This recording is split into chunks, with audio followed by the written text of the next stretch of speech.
Alright guys, welcome back. It's been a while.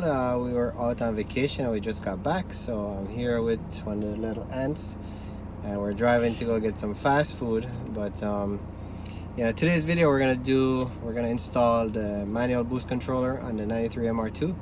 Because as of right now we're running, I believe it's 10 pounds of boost. I'll show you in a second here, and we're trying to crank this thing up to 15 pounds. So that's all we got coming up for this episode. Like I said, been a while, but we're back, and hope you guys like it. All right, so I'm driving, I'm recording, so let's see how much boost we're gonna get. All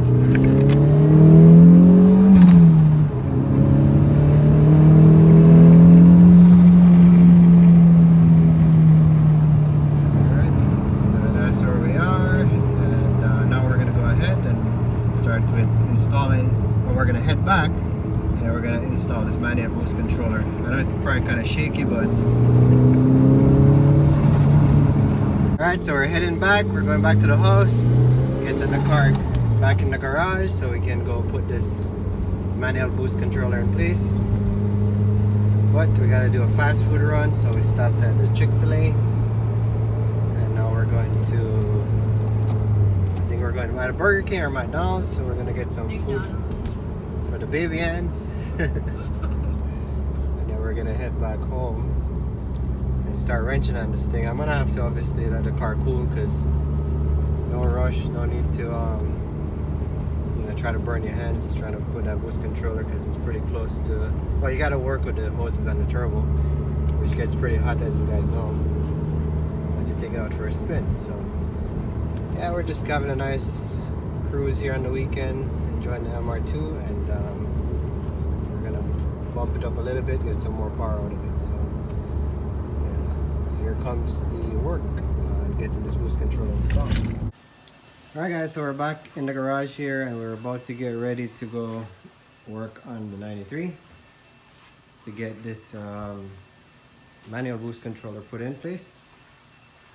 But I got a little project in between. Let me get some lights in this garage. There you go, much better. So essentially what we're gonna do here, we're gonna go down right here by the wastegate, and we're gonna reroute these lines to install our manual boost controller. So let me get the manual boost controller out and show you guys what's up. So we got that MR2 over there. And I got a little project on that. Actually, let me talk a little bit about this and then we'll jump right back on the boost controller. So I put my stripes on the front bumper, and you guys probably know I had the TRD decal originally on the windshield, but a buddy of mine, he's saying there's too much colors going on the windshield. We got it here, so essentially I'm going to remove this TRD because I actually like it on the bumper. So we're going to remove this decal and we're going to put this decal together. So I'm gonna probably do that right now and see how that looks, and then we're gonna jump right back onto our 93 MR2. So I got a manual boost controller. Initially I was gonna go, when I actually bought it, I was gonna go install on this car the electronic boost controller. So I have a Turbo Smart one, but I have a boost gauge installed in this car. I don't have one in the 91. Didn't want to go purchase one at this time, so I figured when I do this beautiful thing over here, when I put that in the 91 MR2, I'll probably just use the electronic boost controller, because it will allow me to electronically boost control, and I have a boost gauge. And then for this one, I have a boost gauge already, as you guys saw when we did the drive earlier. So I can just use this manual boost controller from Grimmspeed, and I can use my boost gauge to figure out how I set this. And honestly, for me, I just want to set it and leave it. So the use of an electronic boost controller at this point is overkill. I have a gritty one on the Subaru over here, which I even disconnected because they're a pain in the butt to program. So personal choice, but this is what I'm going to go with. So this is the one I got, Grimmspeed. I like it because it has the marks here. So you just turn this dial, it gives you a couple clicks, and you can adjust your boost pressure from there. Comes with a hose, and what I'm thinking is I want to mount it right here. So I think it looks pretty cool with the engine bay matches the color scheme. To be honest, that's kind of like why I got it. So we're gonna mount it here. I don't know if it's too close to a heat source, because they say you shouldn't mount these boost controllers too close to a heat source, but to me it's a mechanical device. I don't really see why it would be a problem. Plus engine bay heat is engine bay heat, so unless you guys think there's a reason why I shouldn't put it there, that's probably where it's gonna live, and that's what we're gonna do right now. But in the meantime, just to kind of make this video a little bit more interesting, let me go swap this decal out and I'll show you what it looks like.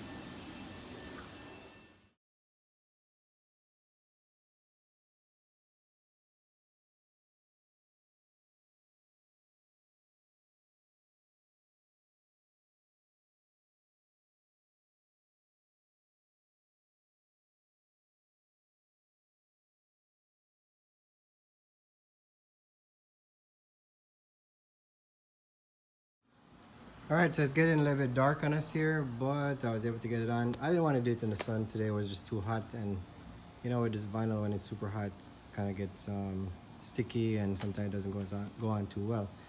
But that is the new look. So the retro TRD on the windshield. This one is all original. I said we'll have this as the official TRD banner on the windshield. And this one has Toyota, which I think it looks kind of cool. I actually like it. So tell me what you guys think. Let me take off the cover so you guys can see the car as a whole. But I am loving it. All right, so there she is. New Toyota decal on the windshield. I think it looks pretty smart. And this is it as a whole. So look at the car.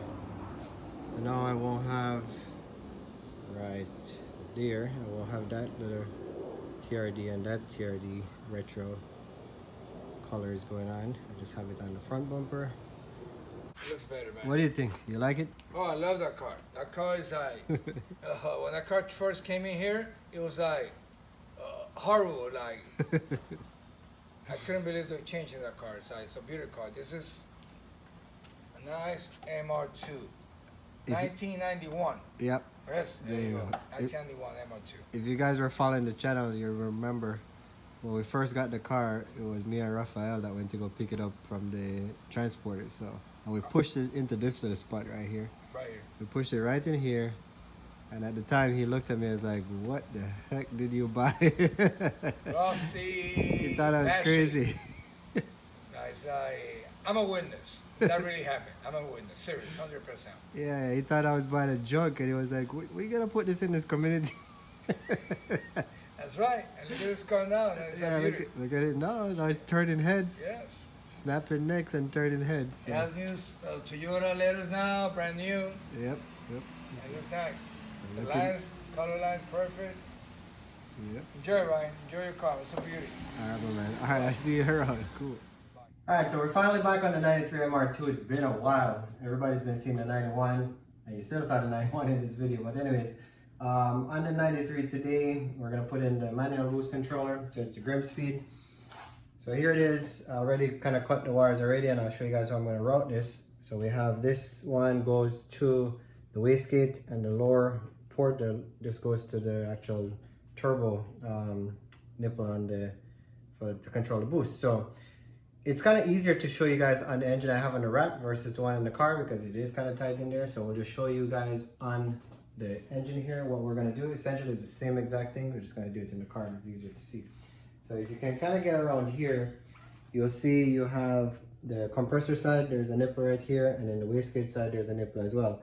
There is a third one that goes to the factory boost control system, which we're gonna cap off like we did here. So you'll simply pull it off and get a cap it off right here. And then for this section, we're gonna pull this hose off. So these clips, very easy to maneuver. So you just squeeze them with your hands and pull them off. These might be a little bit difficult. I pulled these already, so it's easier. So you basically just pull this off. Now what happens next, you really take your boost controller, and again, remember we said this one goes to the compressor side. So you're essentially gonna do this. And then you're gonna take the other one and you're gonna put it right here, okay? Now you still have the factory boost solenoid, and it's somewhere around here. Well, actually this car we took it off, but it normally is right here, this engine, because we're gonna run electronic boost control on this one. So typically you see it here, I'll show you on the vehicle. there's a plug. You'll just unplug it, and I actually unplugged this one and taped it up right here. You can remove that entire system along with the can that's in the back, and then you'll find somewhere to mount this, which we kind of identified a spot in our engine. So that's as simple as it is. Now, the way this works is if you go counterclockwise, you're going to increase boost pressure. So you'll put it on.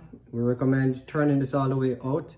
So you're running the lowest boost pressure setting, drive the car, see what boost pressure you get, and then you just keep turning. I don't know if you can hear this on camera.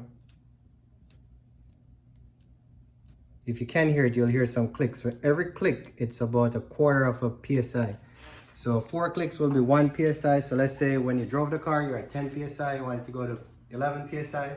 Turn that thing clockwise 4 times. That should increase it by 1. That's what the manufacturer recommends. Never done it before, so we'll have to kind of real world test it to see. But at least this car gives you some clicks. And this boost controller, there are some clicks in it, and you can kind of figure out where it is, versus the other one's just gonna have to turn, drive, and takes forever. Now, there are drawbacks to manual boost controllers versus electronic boost controllers. It's a whole other video by itself. But essentially, for this vehicle, if you go manual boost control, you just kind of set it and leave it. If you go to an electronic one, typically they give you 2 functions. You can toggle between high and low, and you know, it's more for convenience. For this, we're just going to set it and leave it. Try to run 15 PSI. We'll see what that brings. I'm told that 5 PSI between what we're running factory here and what we're going to upgrade it to is going to make a big difference. So it's hopefully that's what it is. For this video, it's really just going to be the install. I'll probably do a driving video to adjust it. If you guys are interested, I would figure somebody's interested, but you guys gotta leave me some comments. But anyways, let's go right in the engine bay and start taking this one out. So inside of the engine bay, this is what it looks like. So this is the one that we said we're gonna remove. This goes to the factory boost controller. If you come around here, this is the factory boost controller. So that blue plug, that's why you're gonna unplug and tie it. And then you can actually, there are 2 10mm bolts. You can remove this entire solenoid with the canister in the back and just put that away. For now, we're just gonna unplug this, cap this line over here, and then we're gonna move and remove this right here and this right here and T and this boost controller.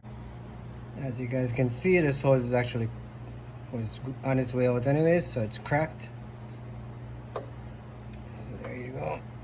So this is pretty much, if I wanted to put back in the factory system, I would have to replace this hose anyways.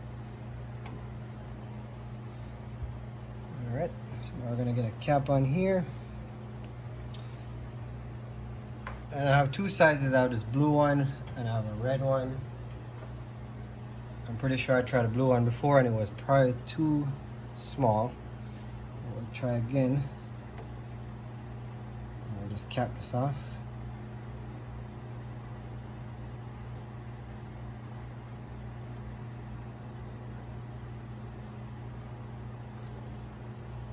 A little bit tight, so we'll cap it off, and then we got the other hose out, and we'll tee this thing in.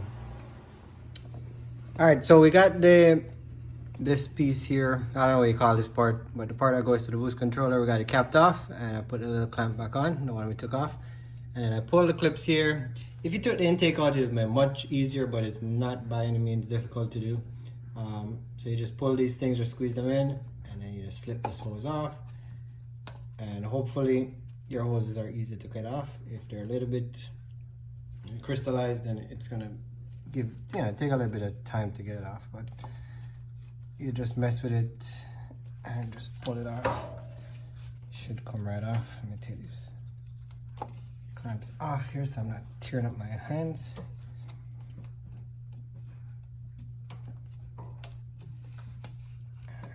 There you go. There it is, comes off. So now we're gonna go tee in the boost controller. So I'm gonna mount it here. It's right on the cylinder head.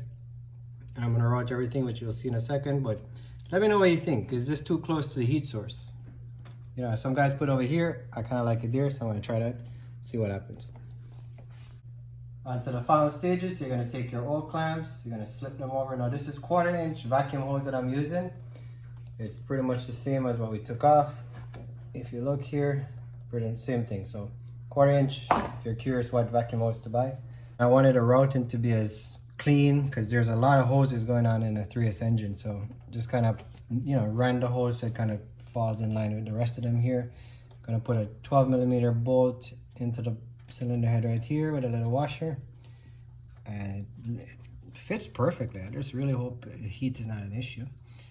We're gonna tighten this down, and again, this port at the side goes to the wastegate over here. So that's how it's sitting right now. And then we're gonna take the lower one and it goes to the turbo, right? So we'll put that on. But I'm gonna tighten this up. We're gonna connect this, and then that's pretty much it. Install is done.